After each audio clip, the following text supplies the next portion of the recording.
Here's Lyndsey Jackson, ready for our first talk today. Great, thank you. Thank you for having me. I've really mulled over this talk quite a lot. I've been thinking about it for a long time, particularly thinking about in this topic of privacy and rights and the theme of Linux.conf, what is it that I've got to add to the conversations that have already been going on? And so what I've ended up coming back to is kind of the real community roots that are a part of me and a part of the things that I think are important. So take within the context of the technical and the legal and the academic, and you'll have the fantastic Lizzie O'Shea as the keynote tomorrow, who will go deeper into the digital rights landscape within Australia. And kind of, I think as we piece all those things together, there's a real depth that we're getting from this conference, which I think is really quite exciting. So musings of an accidental chair. It really just sounds like I'm going to babble about whatever I want. So I think you've given me permission to do that by coming here. If there's time, I'd really like to have any questions and conversation around this. I kind of want to be open about sharing a key campaign that got me started into the digital rights space, but also to talk about some of the organisational and people issues that I've experienced stepping into this space as well. And so there might be some things that you're thinking about within your own organisations or your own communities about how we better strengthen and navigate internally, our teams internally, our organisations internally, and our broader communities more generally as well. So, just wanted to make another acknowledgement of the traditional owners of the land that we're on, but also just reflecting on the bushfire tragedy that we're all really watching unfold at the moment, and what that means for the start of 2020 and this next decade going forward. I've been fortunate enough to just have a really small role in a couple of online projects that have sprung up. One is Find a Bed and the other's Crisis App, that are just those really amazing examples of technology being used for good, people coming in with digital skills, connecting with people with non-digital skills, and building the things that we see that we need in the world to make some positive change and improvements. And I think we're going to really start to see bigger and more detailed projects that are really going to be needed to navigate some of the tragedies that we're facing. Also, in regards to the traditional owners and to thinking about people, as far as Australia goes, as far as we go culturally, as far as our legislation goes, Indigenous communities remain marginalised and affected by policy, technology, legal, a whole range of indicators that really don't benefit Indigenous people. And so as we're thinking about technology and we're building technology, we really need to put aside our privilege and think about, okay, well, how does this technology affect a young man in Alice Springs, or a young woman in Broome, or people within remote communities? And I just think that recalibrating how we're thinking about that next decade going forward and who we're thinking about when we're taking these technologies as something that's maybe positive and seemingly innocuous, like I think about the license, like digital licenses. So sounds like a perfectly reasonable idea. I need my license on me. We could ask why, and that's part of the thing that you challenge when you look at rights and digital rights, is the structures behind it that would say you must have a license, and this license is a form of identity. So we still question why that norm is true. But I want to have my license on me. I've always got my phone on me. Let's combine them. That makes that a nice thing. Personally, I wouldn't advise a lot of people that were non-white, non-privileged, non-male to open their phone and hand it over to a police officer. So, when we really need to just think a bit deeper about some of these technologies and the effects, and then we come into, okay, well, what if your phone's broken and access and stuff like that? And so I will talk a little bit about a campaign that brings some of those different elements together. which is how I got into becoming aware of an organisation called Electronic Frontiers Australia. So I'm just going on to my 3rd term as chair of that organisation. But before I became chair, I really didn't know a lot about it. So I'll tell you how that came about. When I was about 20, it was about 18 years ago, I was really interested in community development, stuff around asset-based community development, appreciative inquiry, which Donna touched on yesterday. How do we take the positives within community and strengthen them? And I live in regional South Australia. I kind of live off and on there, but really around how you strengthen small towns, how you engage young people, new people, how you regenerate community organisations as they transition, and within communities they just age out, and people age out and they get old, and no one wants to volunteer in the same way that they wanted to, because spending your Tuesday evening once a month sitting in a cold hall listening to people complain for 3 hours is just not that fun, and neither's doing things manually like they do when they organise events, which is the way that someone has done it for the last 30 years. So I really think volunteering and participation is really changing. And I remember seeing this slide in a presentation, collaborate or die, and it's just this is the same image, and it's when this was shown, it was on a power, what are they called? You put the projector, an overhead projector. It was an overhead projector screen. So here was the overhead projector image, and it was like collaborate or die. And I think that if where we're heading into this next decade, it is really about that collaborate or die. That's true for a lot of our organisations and a lot of our community projects. Even when it comes down to open source and getting new people in, that low-hanging fruit is kind of gone. It's not easy to just be new and just step into these sorts of things. It is going to be much more around intentional collaboration. So what got me into this space? I'd worked for over 10 years working with not-for-profits and governments, building websites and CRMs, and really back at that time you had to convince a CEO why you'd even need a website, and then we had to convince them why open source was a good idea. So building in Joomla and building in Drupal, found myself in regional South Australia. I just had my 2nd child, and the company I was working for had closed, so I was jobless, networkless. What the hell was I going to be doing next? And one of the things I was really wondering about was where people were at when it came to online collaboration, where people were at when it was about exposing non-tech people to tech tools, and also how Twitter was going. I'd sort of set up a Twitter account many years earlier and hadn't actually used it at all. Was it like a nice place to recommend that people even go on? I think the jury's still out on that. But was it also, was it somewhere where I could start to find a bit of a tribe? And that's what I started to do, particularly within the Drupal community, because that's what I was building in. So Drupal's great until it gets hard, and then you need some developer friends. That was kind of my first thing, was just to find smart people. But also really thinking about, what sort of what sort of community projects or community mobilisation might be able to happen on Twitter. So has anyone heard of RoboDebt and I thought we'd probably have pretty common knowledge, and I nearly took this out of the talk. But really, I think it's such a great example of combining those elements and what happens when we start to create collaborative movements. So that I am going to talk to you about that. So 3 years ago, this has actually been going on for a really long time. So when we're talking digital rights and we're talking about legislation and government, and when policies get decided and how organisations and people have to come together to create change, it really is a really long process. So it's kind of never too early to start on these things, it's frustrating, but that's how long this has taken.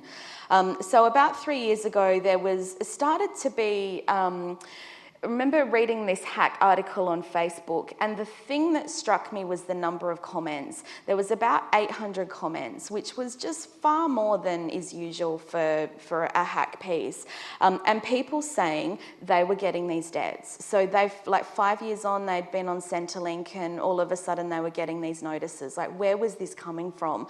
And so it was just one of those things that kind of bubbled around in the media.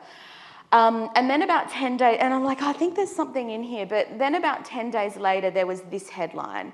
So, bludgers and imaginary debt. What the hell is happening with the latest Centrelink clusterfuck? And I was like, okay, that's pretty harsh language.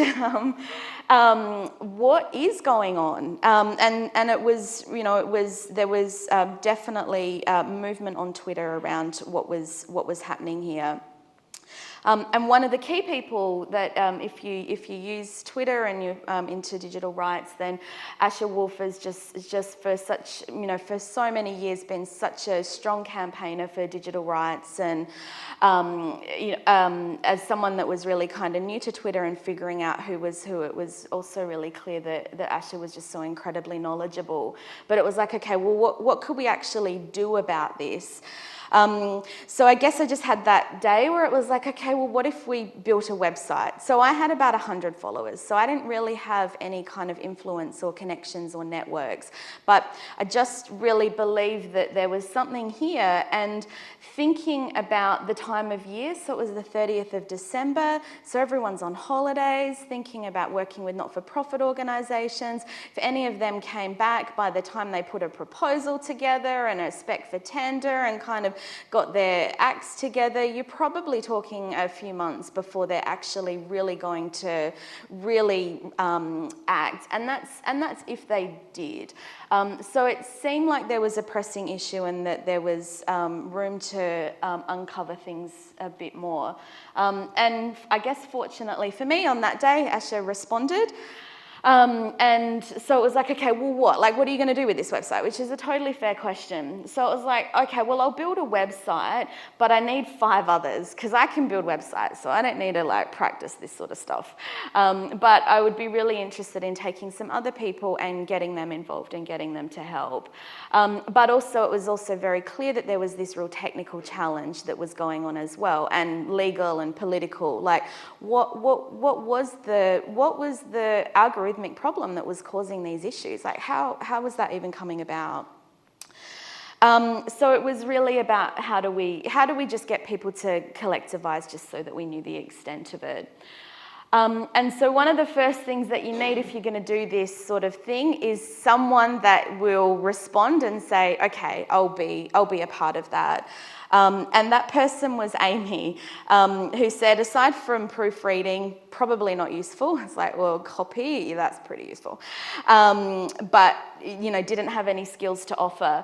And so 3 years on, Amy is still involved in the campaign and is the best Facebook sort of social media moderator, but also like her ability to be able to create the Facebook groups that we've got and to break down messaging into messaging that people really understand, because you have to really break this down so that anyone knows what's going on, is really quite incredible. So she's like the best person that I've ever worked with as far as that sort of stuff goes.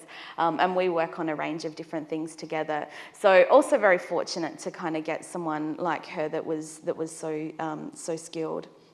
Really, although by her own admission would say she wasn't, but that's not true, because women often talk themselves down, and that's not very good. So stop doing that.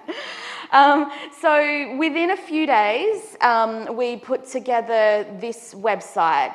And so, I kind of played around with a few different things, like maybe we could pull in tweets, or, maybe we could, maybe we could like pull in the hashtag and do something with that, and kind of played around with, what are the tools that are actually kind of functional. And then what we wanted to do was share your story. So I was like, okay, if we have 20 stories, I'll be really happy. And I'll share another slide that shows that we ended up with over 1,000 stories. We ended up with 300 stories in the first month. And we've got about $10 million worth of debt that people have told us about. So what was really critical was that we didn't collect any personal information. So it was all anonymous submissions. The thing that has added to the discussion is you could just hear people's voices in their own writing around how this affected them. And we asked them a question around how they feel about their government through this process as well. And the stories were really harrowing. So for 3 years this has gone on, and people just all of a sudden get these letters. When they did their testing initially within the department, they tested on 1,000 people. For those 1,000 people, when they got a letter, they paid. There was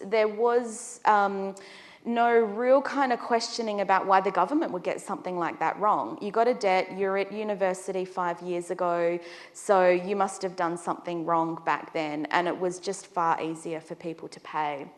So just to take a little step back, there's a few things that were going on with the system, and all of this started to be uncovered because on Twitter there was this open conversation that, like, this website and the stuff that Not My Debt was doing with the hashtag and the social media things, these elements here, was just one really small piece of it. So it's almost like in collective impacts, which is kind of a movement around big social change, you have like a backbone organisation. So that backbone just sort of facilitates just the connections to the other stuff that's going on. So it's very much, it's still a movement because no one is directing people to do anything. So academics are doing stuff, lawyers are doing stuff, organisations are doing stuff, people on Twitter, technologists, people like Asher, people like Justin Warren, who's doing freedom of information requests and writing a whole bunch of stuff. I'll show you some other things people were doing as well. None of that was directed by us in any way. Like, none of it was kind of coordinated. It was just that it was put out there, and we had that ability to kind of curate out and share that, and to sort of create a big open conversation. So what we ended up finding was that that the department was taking their information that they had and matching it with the ATO. And so when they matched, they would say that, so Centrelink would say that the ATO had a different amount that you'd earned for the year. So there was a discrepancy. This happened 5 years ago. You go get your pay slips from 5 years ago and tell us why you were right, like why you don't owe any money. And it was 5, 7, 10. We've seen somewhere it was where it kind of went 12 years back. So that was that reverse onus of proof for the government to say, well, this is the discrepancy that we found based on our algorithmic data matching. You go and prove it, was incredibly problematic. The other problematic piece was that generally there was, and sort of technically it's a little bit deeper, but generally the amount that the tax office had, they divided it by 26, and that was how they kind of calculated. So if you were on Centrelink for 3 months because you were receiving AusStudy, or whatever it's called, receiving Centrelink, then you left university, you went and got a job, you stop your interaction with Centrelink. So then you go and you get a well-paid job, and then when you do your tax time at the end of the year, you earned a whole lot more money than you told Centrelink when you were a poor student.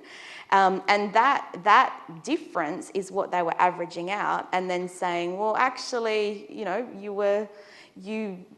the numbers show that you were earning money when you were a student. And people are like, that's ridiculous. And so that's part of what has been tested through the court system. I mean, I've got a slide on that in the moment. There's a whole bunch of problems there. There's an assumption with how that data matching process occurs in the first place, and it was a very manual process within the department. So they would process 20,000 a year with a human looking at this stuff and figuring out these calculations.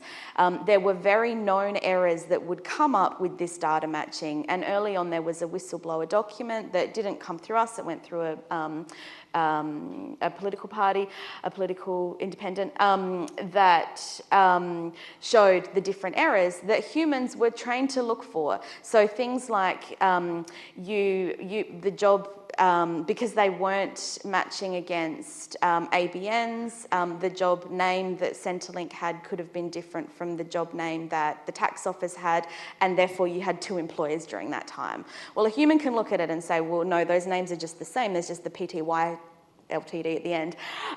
So they're different, but a computer wasn't able to make that recognition because, you know, it just was not smart enough to do that. So those sorts of errors start coming up, but from a government point of view, when the government is under pressure to reduce the amount of money that they're spending within the department and claw back money, when you're in a manager's meeting from that thing of, well, we are doing this manually and we recoup X amount when we do 20,000 a year, what if we ramped it up to 20,000 a week using automation? We would get back $1.5 billion. That sounds great. Not only that, if we then extend it out to aged care and disability and the other sorts of payments, we can get back $4 billion.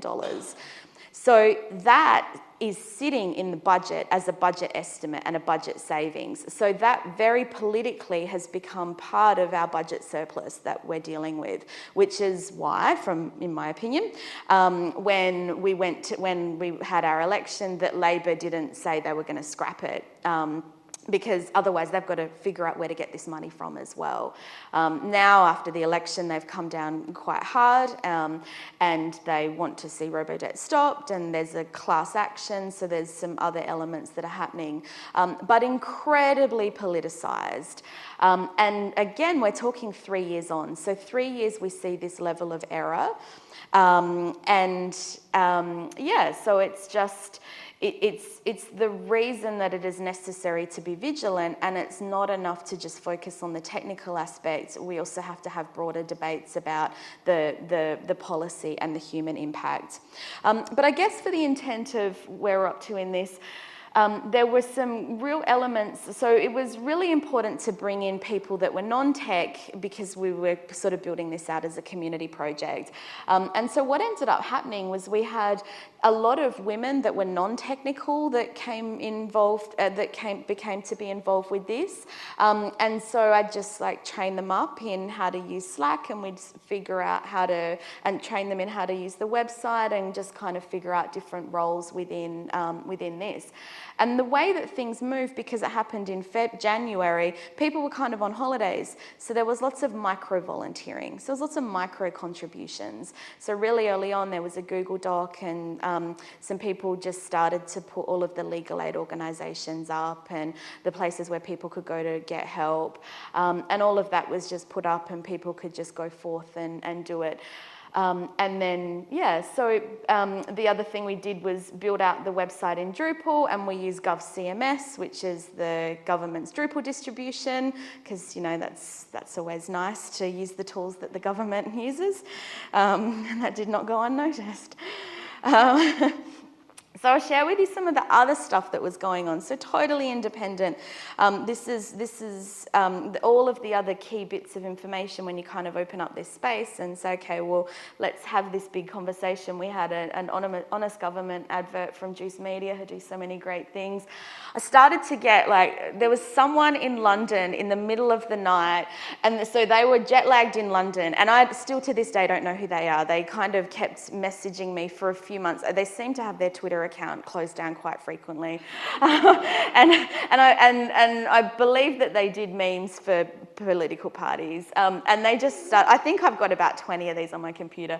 They just started sending me all these old memes, these old pages that they turned into amazing memes. So we were just able to build out this content. Someone just started creating these paste ups. So this is a small town in Victoria where they just create all these paste ups and just start pasting them up around town. So a really great example of we've got this stuff happening online, but we've got this groundswell that's happening locally in a place-based way as well. Someone did an amazing poster for us because there was a Senate inquiry that was announced into it. And we're sort of at the tail end, it's still ongoing for the second Senate inquiry into this as well. But really, really quite amazing stuff. Centrelink is broken kind of came up, and they created stickers, and they've got a Twitter account as well. I gave this talk at a hacker festival in the Netherlands, and I didn't realise this image and like the roots of that image. So that was great to get off stage, and like my retinas are still burnt from like where that comes from. So you can figure that out for yourself. And then, you know, people, this wasn't just because this was Centrelink, so this was something that was affecting the most vulnerable and the most marginalised within our community. People didn't understand how to navigate this, they didn't understand what their rights were. The department is still not forthcoming about that. The information they give changes. What's even worse is that now that stuff is outsourced. So initially, and the way it kind of works, you can't go into a Centrelink branch and speak to a human face-to-face about it, because none of the staff deal with that. So you have to get on the phone and you have to talk to someone in a call centre. So at the Senate inquiry, there was someone that was deaf, and they had real problems being able to talk on the phone, and just incredibly frustrating. And now that stuff has been outsourced to third parties that have scripts, and they'll just respond via the scripts. So, you know, a real kind of breakdown in transparency and openness that really affects people. So there were protests very early on. You know, these people are doing this in a really low-tech way. Yeah, really great examples of people that are just getting out there and getting really upset with the process. There was also people that were affected by with disabilities. So the public trustee, which is people that sometimes come in to manage people with disabilities money, they were just paying it. So people didn't even get an opportunity to go back and say, wait, my debt is, you know, I want to challenge my debt. It was just being paid outright. But again, you know, because we kind of created this space and this conversation, like this information was shared, and so you know, we knew what was going on because people wanted to share it, and they started using the hashtag because they knew that we were listening and we were sharing stuff. So yeah, so this is the little stats on the website. So we had over 1,200. The first month we had 300. So especially in that first month, that was actually the first 3 weeks. It was just so critical to get those stories, and then that became key content that we could share as well. And so over time, people sort of share on Facebook, and we don't necessarily need to push this as hard, but it's still really useful. And the stories are really harrowing. Like, this is the front page at the moment. So we've had this legal action that I'll touch on shortly, and you'd think, okay, has this stopped? Well, it hasn't stopped. It's still absolutely happening. People just don't understand where their debts have come from. They're now concerned because we have a system in place at the moment where people don't understand how they could be getting stuff wrong. You really have people that think that they're engaging with the system correctly, so therefore they shouldn't get this debt. And so now we're going back and we're saying, well, actually, you did engage with the system wrong, and you've been doing it for many years, and we haven't been picking this up, and now we're going back retroactively. And it's not quite as straightforward as that, because when you look back at how, say, Centrelink was operating 5, 6, 7, 8 years ago, people were taking in bits of paper. They didn't have the same online portals, or the information and the data on the online portals wasn't as accurate. It wasn't the same. Like, they do have legacy systems built on top of legacy systems, and that makes it difficult. One of the key things that we really encourage, and still actually have to encourage, is people getting freedom of information requests for their staff. And the result of that, there's a couple of results. One is it's expensive. So this system that was designed to save taxpayers money and to get us money back and put it back into our budget, I can't remember the figures off the top of my head, but it's something like it's cost over $600,000 to recoup $700,000. So it has ended up being incredibly expensive for a whole lot of despair, cost. This is now the example. If you go and sit in an algorithm ethics lecture, they will, even if it's overseas, they will probably talk about robo-debt and this system that's happened within Australia. And you think about what that does for trust in open government, and I think lots of us here, it's not about not wanting the government to do anything. Like we want the government to be transparent. We want them to use data well. There are efficiencies that can be made, but when there is no trust in not only how they'll use this information, but the fact that the community can say there are so many problems here and so many broad people within the community. You've got the technologists, you've got the legal people, you've got the administration people, people that are creating policy, let alone the people that are actually affected by this. And none of that's enough to get the government to step back and say, well, our politics are more important than your needs are more important than our politics. So this just kind of came on. People that have computer illiteracy problems, which is a huge issue. Even phones and access to devices. I mean, as developers, when we're building apps, we're testing things on the latest phones and really great internet connection. People do not have that same level of privilege. So when we're talking about digital rights and access, we really need to be thinking about devices. Centrelink, you have to report every 2 weeks. Well, some people just don't have internet. They just can't afford internet. That's a whole nother thing. So we went through a Senate inquiry. I just want to see how much time I've got. We went through a Senate inquiry, going through our second one. And yeah, so this has been really kind of, the positive thing has been around the community change that's come from it. But still, so this is from July, still they were doubling down on this last year. And then in November, finally, Victorian Legal Aid took them to court, and the government conceded that. So they took them to court over two elements, or a couple of key elements. One was the reverse onus of proof, and the other was that averaging by 26 weeks. In it, the government conceded that averaging process, when that's the only way to come up with a debt, that part was illegal. So, it actually still leaves a lot of people in limbo. For those people that just paid and didn't do anything, they're kind of in a better position than the other people that provided all of the documentation and all of the material, because potentially they provided that additional information that may or may not have validated their debt. But that's not what people are being told. So we are still hearing from people that are being called by Centrelink, being told they still need information, they need to give them information. And it's still a really, really difficult space. So anyway, so we kind of sort of did this campaign, and then I realised that this was digital rights, and that organisations like Electronic Frontiers Australia existed.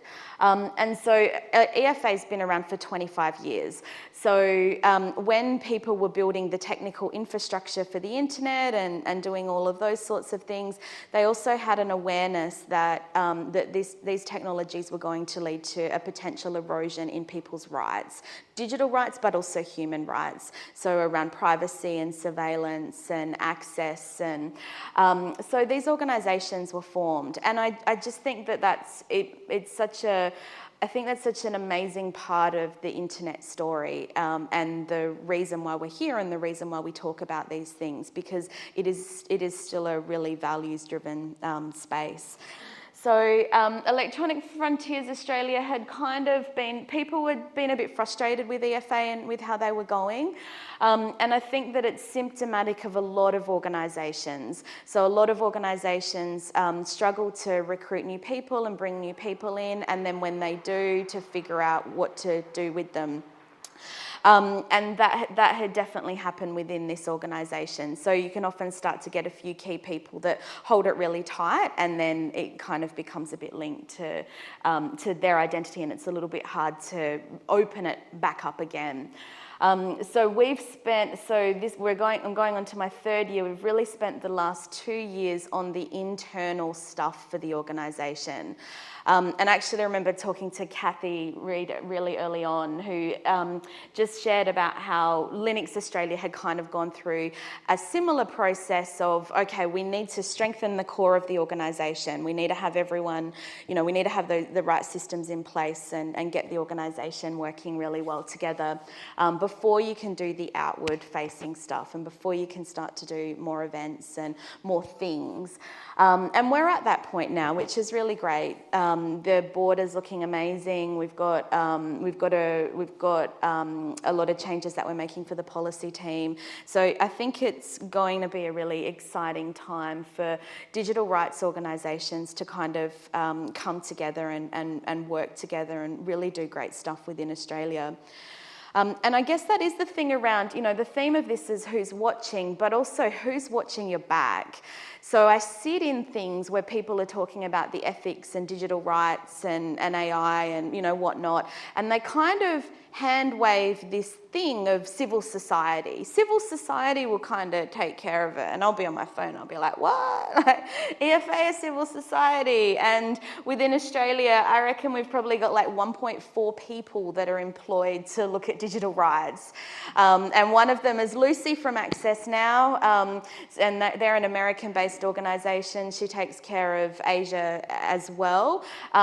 Talking to her is just amazing. Talking to a person that actually gets to think about digital rights and to actually read the submissions and other people's submissions and put thought and depth is really so exciting because EFA, we're amazing and we've got an amazing depth and breadth of knowledge, but we're all incredibly busy people and this is our side stuff. So we definitely have to be asking questions around why in Australia we do not have dedicated resourcing to having people that are really working in this space and working with the different groups that are coming up, like academics and like other organisations that are now caring more and more about digital rights because people really are. And it's not that people don't care about privacy.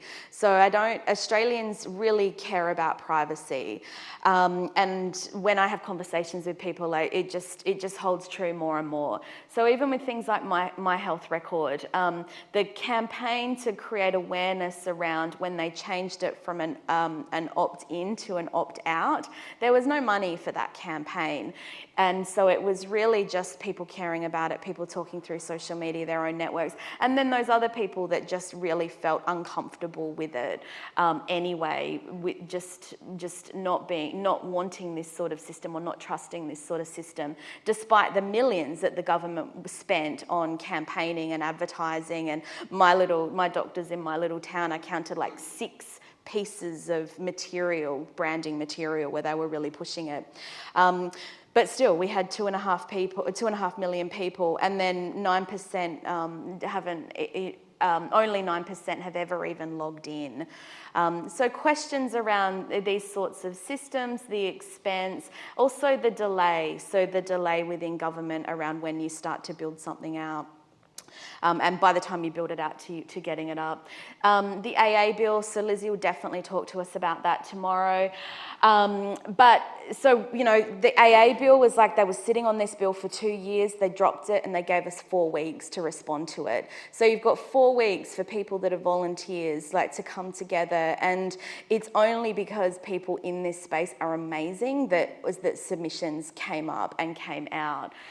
So then we create all this noise and it's like, well, this is ridiculous, you can't do this. So then the government's like, okay, well, we'll just have another thing. We'll give you more time to put in another submission. And people are like, well, we've already put all of our stuff in. What are you going to do with it? So then they have to extend their deadline because they only get 15 responses because it's like we've already responded to these. So it's that messing around of government process that is incredibly problematic. And what it also does is it lets them point to these things things and say, well, we told them that we were doing this and no one submitted to it, so no one cared, so, you know, they must be happy with the legislation. And the reality is some of this stuff comes through really thick and fast, and all of a sudden you've just got boom, like proposal after proposal. So consultation after submission after submission.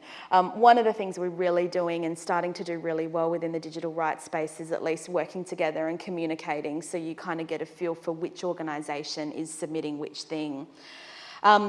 There are definitely pressures that are now happening back onto the government, where it is clear that it is not serving them well to not be doing this internet computer stuff well.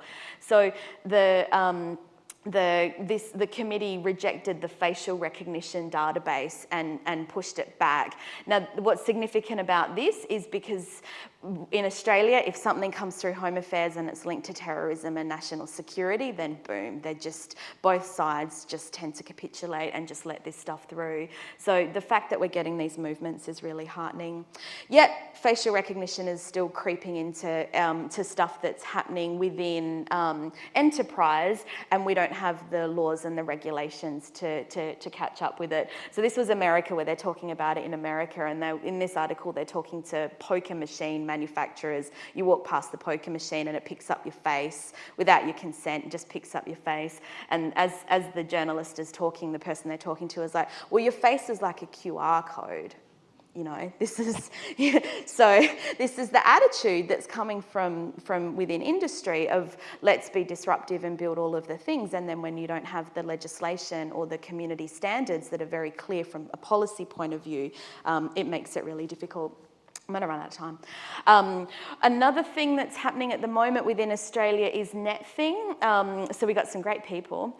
This was last year. So NetThing is part of the Internet Governance Forum, or a rebuilding of that, which is something that happens across the world, and Australia hasn't been a part of it for the last few years because it hasn't been a priority. But really this is where we bring a multi-stakeholder, all sorts of different groups and people to come together to talk about this sort of policy. So this is definitely a space that is, you know, we definitely need to get more developers and more tech people into this area.